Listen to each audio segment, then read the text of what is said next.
Hello everyone, welcome to my another blog. তো আমার আরেকটি নতুন ব্লগে আপনাদের সবাইকে স্বাগতম। আজকে হচ্ছে 2024 সালের শেষ দিন। তো এই কারণে ওটা হচ্ছে আমার সকালের ভিডিও ছিল। আর এই তো সকালবেলা অফিসে আসছি, তো অনেকগুলো বেলুন নিয়ে আসছিল ভাইয়া, ওগুলোকে ফুলিয়ে সাজিয়ে তারপরে বাসায় চলে গিয়েছিলাম। তো বাসায় এসে আমি হচ্ছে একটু শাড়ি পরেছিলাম, কারণ অফিসে সবাই সাজুগুজু করেছে, শাড়ি পরেছে, এটাই হচ্ছে আমাদের কথা ছিল। তো সে কারণে আমিও এই তো সাজুগুজু করে নিয়েছি শাড়ি পরে, তারপরে এই যে অফিসে চলে আসছি। আর এখানে এসে দেখলাম সবাই অলরেডি সেজে গুজে চলে আসছে, আর আমাদের অফিসটা অনেক সুন্দর করে সাজিয়েছে। আর এটা হচ্ছে আমাদের জাহিদ ভাইয়া। তো আর এখানে সবাই ছিল, স্যার ছিল আর সবাই ছিল। এখানে হচ্ছে আমার 3টা ভাইয়া, স্যার, তো ওনারা সবাই ছিল। ওনাদের আজকে অনেক বেশি সুন্দর লাগতেছিল। আর এটা হচ্ছে আমার এক ম্যাম কিন্তু অনেক বেশি ভালো। তার সাথেও আমি একটু পিকটিক তুলে নিয়েছি। আর এটা হচ্ছে বৃষ্টি আপু, সালমা আপু, নাজমা আপু, তো সবাই ছিল, সবাই অনেক সুন্দর করে সেজে গুজে আসছে। আর আমি তো এখানে একটু ডং ডং করতেছিলাম, কারণ অফিসটা অনেক সুন্দর করে কষ্ট করে সাজিয়েছি, খুবই ভালো লেগেছে। আর আজকে অফিসে সবাই অনেক বেশি আনন্দ করেছি, খুবই ভালো লাগা কাজ করেছে, আবার খারাপ লাগাও কাজ করেছে, কারণ বছরটা শেষ হয়ে যাচ্ছে। তো আমাদের জীবন থেকে একটা বছর আমরা হারিয়ে ফেললাম, তো এই কারণে একটু খারাপ লাগতেছিল।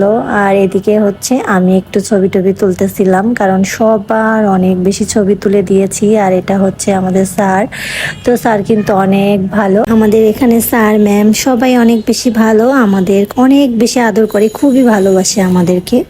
তো যাই হোক, এখানে আমরা অনেকক্ষণ পিকনিক তুলে নিলাম। আর এটা হচ্ছে আমার ডিপার্টমেন্ট, মানে আমাদের ডায়ালাসিস সেন্টার। সকালে পেশেন্ট ছিল, এখন শিডিউলে পেশেন্ট ছিল না। আর এই তো আমি হচ্ছে এখানে একটু ঘোরাঘুরি করতেছিলাম। সত্যি কথা বলতে 2024 সাল আমার জীবনে খুবই ভালো কেটেছে।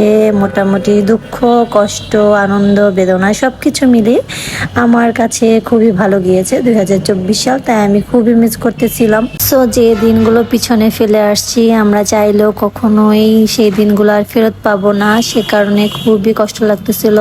যাই হোক, শেষ ভালো যার, সব ভালো তার। তো আজকের দিনটা খুবই ভালোভাবে কাটিয়েছি। আর এটা হচ্ছে আমাদের ল্যাব।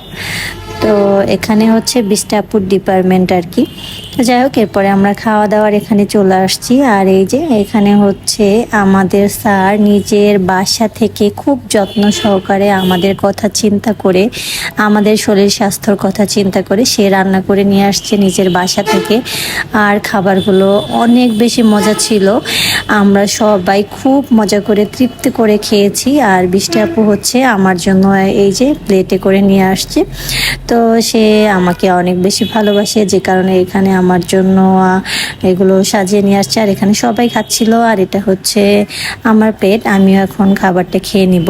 সো আমার তো আজকের দিনটা খুবই ভালো গিয়েছে। আপনাদের কেমন গিয়েছে অবশ্যই কিন্তু আমাকে কমেন্টের মাধ্যমে জানাবেন। আর আমি সব সময় চেষ্টা করি, যতই কষ্টে থাকি না কেন, যে অবস্থাতেই থাকি না কেন, সব সময় হাসি খুশি থাকার জন্য। আর এখানে দেখেন বৃষ্টি আপু আমাকে এতগুলো খায়, মানে মুখে দিয়ে দিয়েছে, আমি কোনোভাবে নিতে পারি না। আমি একদমই মুখে কম কম দিই, কারণ আমি বেশি হলে একদমই খেতে পারি না, খুবই কষ্ট হচ্ছিল তখন। তো যাই হোক, এই যে সবাই খাওয়া দাওয়া করে নিচ্ছি। এরপরে হচ্ছে আমরা এখন বাসায় চলে যাব, কারণ এখন রাত 11টার মতো বাজে। তো বাসায়ও কিছু লোকজন আছে, তাদেরকেও টাইম দিতে হবে, সে কারণে আমরা এই যে বেরিয়ে গিয়েছি। এরপরে আমি হচ্ছে বনলতা রেস্টুরেন্টে চলে আসছি। এখানে হচ্ছে বাসায় সবার জন্য কিছু গ্রিল, নান, রুটি এগুলো নিব। তো এগুলো নিয়ে আমরা এই যে বাসায় চলে আসছি। বাসায় এসে এক রাশ ফুল পেলাম, ফুলগুলো দেখে আমার মন একদম ভালো হয়ে গিয়েছে, খুবই ভালো লাগতেছিল এই ফুলগুলোকে পেয়ে।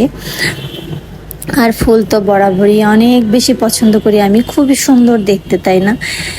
যাই হোক, আজকের এই দিনগুলো আমি কখনোই ভুলবো না, সবাইকে খুব মিস করছি। আপনাদের সবাইকে হ্যাপি নিউ ইয়ার। আর সকলের প্রতি রইল এক রাশ ফুলের শুভেচ্ছা ও ভালোবাসা। সবাই ভালো থাকবেন, টাটা।